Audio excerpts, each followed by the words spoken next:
Well, now I'd like to turn to another modeler who's been with us quite a bit, is Tom Farrell, who is scratch building his railroad and learning to use AI, I found out earlier this evening. So Tom, welcome. Well, thank you for having me again. Good to see everybody. Guys, this is going to be your voice, right? I mean, this is not. Depends how intelligent it is. If words are missed and slurred, then that's me. This evening, I'm going to show you how I'm going to make a river house in a town called Shantytown that I dreamed up this past weekend. It'll be probably a 3 or 4 part series, and it will be a series of these houses that are basically shacks. So I'm going to show you how I made this particular one. This is the first one that'll be on the river. Part 2, I'll have the walkways and the stairs and everything else, but this is how far along I am with it. I'll show you how I made it here this evening. Of course, it's all scratch built like everything I do. I started with, believe it or not, I reintroduced myself to balsa wood. And I have these couple of sheets that I've been trying to use, and it's a lot easier to work than basswood, I have to say. But of course, it's weak, but I'll show you how I reinforce these structures to make them pretty durable. So 4 of the sides here are actually 3 of the sides. This one, and this one are simply balsa wood. This is basswood, and the base is actually aircraft grade plywood. So this is the thing built up. You can see the balsa wood. You know, I have to admit, I haven't really used balsa wood in probably 40 years. And it really sands nice. I mean, it just like disappears under the paper. And this is all super glued together. This is the other side. I've spent no attention to which way the grain goes. If you notice, I just cut away because it's going to be veneered and it's going to be braced. So it really doesn't matter what direction the grain goes on this. Everything was cut with just a very sharp X-Acto blade and a modeler's square that I got from Micro Mark. You know, as Jim and I talked about almost a year ago, I only use 3 tools, basically an X-Acto knife, a square, and a ruler. That's how I build everything. This is that 1/4-inch basswood bracing.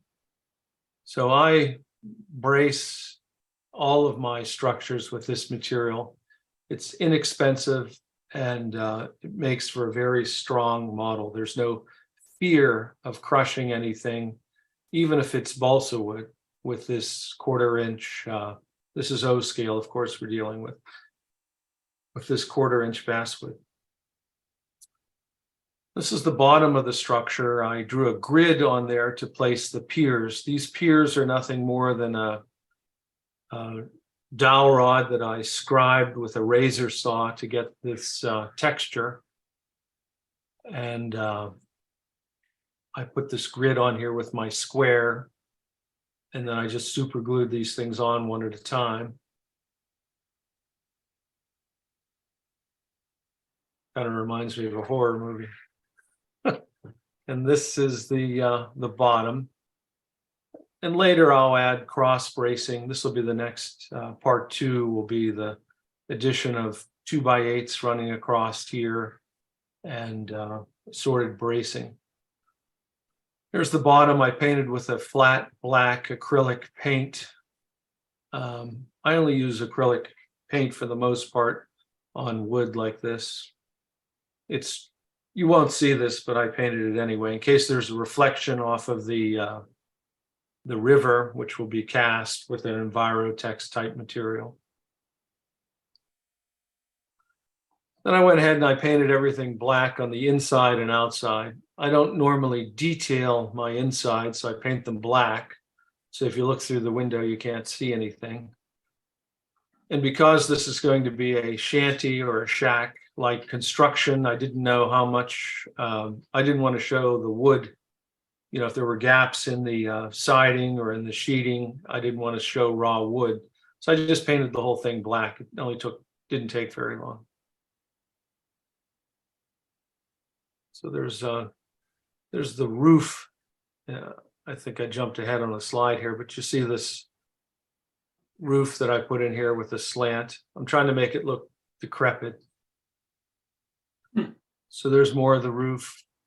All I did is I laid in a 1/4-inch piece of material that I cut one piece here, I put an angle here, and put another piece here of 1/4-inch material up against these sides.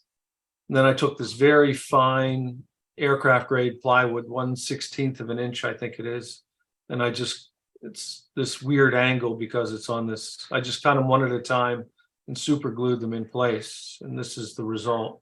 Remember, even though there's a gap here, you're not going to see that because there's roofing here. And this is just a flat piece of 1/16 inch plywood.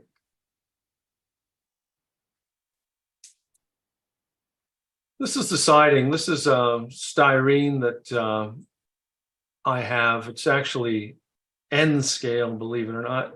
A big sheet of it I had. And first thing I did is I sprayed it with a green paint, a Krylon paint.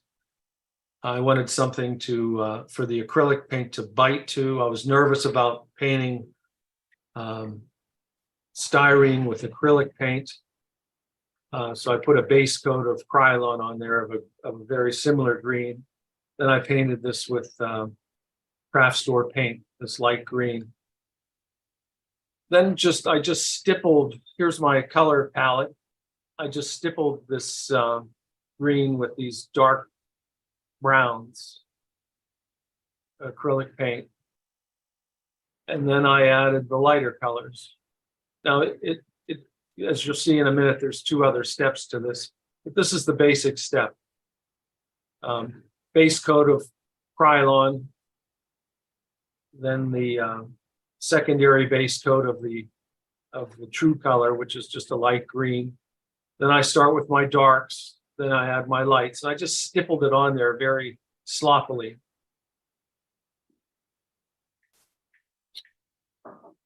There's the overall effect. There's one of the walls being built up. I go back and I add the green. This is still an intermediary step because it looks better. This was a nice little detail. You know, I want to show this thing is just hodgepodge together, you know. And here's another side. Put a door frame in here that fits a Tichy door, and this is a Tichy window. That's not weathered or painted yet. This is just strip wood. This is 1x6s. It's that side getting finished up. You know, just there was no plan. I just went at this, you know, one side at a time.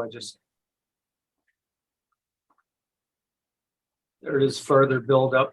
This is the that side that you saw a moment ago. It's just strip wood, weathered. There's that window now weathered with a piece of quote glass in there. I may go back and repaint this. I wanted a blue door.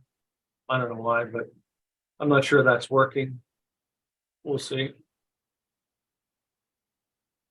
Here's with the first part of the roof on. This is models coming along now. It's looking just like I want it. I'm still not really happy with that door. There's that second half of the roof. I went ahead and I put another layer on this to show that there was a sheathing here. This is that, you can get it from Micromark, or I believe one of the Lamberts. This is that ship decking material that I use. It's pre-glued material. It saves you from laying down board by board. So I sloppily put this tar paper quote on, and then I put some sheet metal up here and some 1x6s just to hold everything down. Now the model's starting to really come alive. I mean, that's some nice detail right here, here. See the variation in color? I went back and I toned this with a little green, and I made this wood a different color than this wood because it was put on at a different time, theoretically, and very nice effect. There's more detail roof. I just took some, this is real metal from my scrap bin. I just cut it with scissors. I painted it with a like a primer, Flowquil primer. Then I put the acrylic paints on the Flowquil primer so to have something to bite to. Then I super glued this to the roof.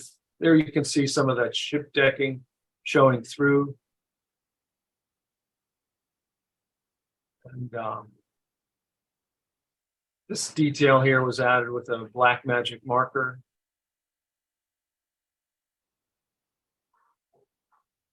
There she's really coming along there with the weathering, and it's on purpose that window's cattywampus. And the you see how it just looks like hell? That's the whole idea, right? Don't look at the bottom half of the model. There'll be a decking and everything on here, but this is what I'm focused on right now. There's the other side. You know, photographs really reveal a lot. I can see where I have to go back and touch this up in here. This is all perfectly satisfactory to me. This is where it's going to go. So I'll put 2 or 3 structures on the river bank, and then to the right of this, I'll put 3 or 4 decrepit houses. I'm going to call that shanty town. So it'll just be, you know, rundown section of the railroad. So next time I'll be putting on these walkways and railings and some additional details, you know, like a smoke chimney of some kind, or some sort of signage, but that'll be part 2 next time around. All right. It's looking awfully good, Tom. Where did you get the idea for this? For the scene? The whole scene from a Mark Knopfler song from Dire Straits. He has a song called Shantytown. Okay. And then I just had a brainstorm to put one on my layout.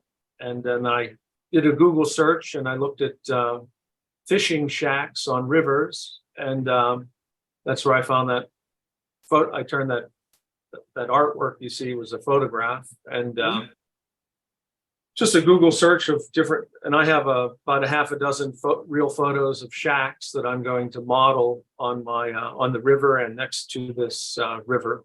You know, like I say, I'm going to call it Shantytown. It was all from a song. How about that? Not AI. No, AI had nothing to do with it. What did you use for the tar paper roof? A long time ago, I bought this Paper Creek tar paper. They're no longer in business, but I have what I call masters, which are original prints. And I simply make copies on my inkjet printer. And, you know, that's where it came from. And everything I do, I spray with dull coat. So everything you saw there was, you know, oversprayed with dull coat to seal everything up. But yeah, it's called Paper Creek, no longer in production. Yeah. Thank you so much, Tom. Thank you for having me. Yes, sir. See you next week. Mhm.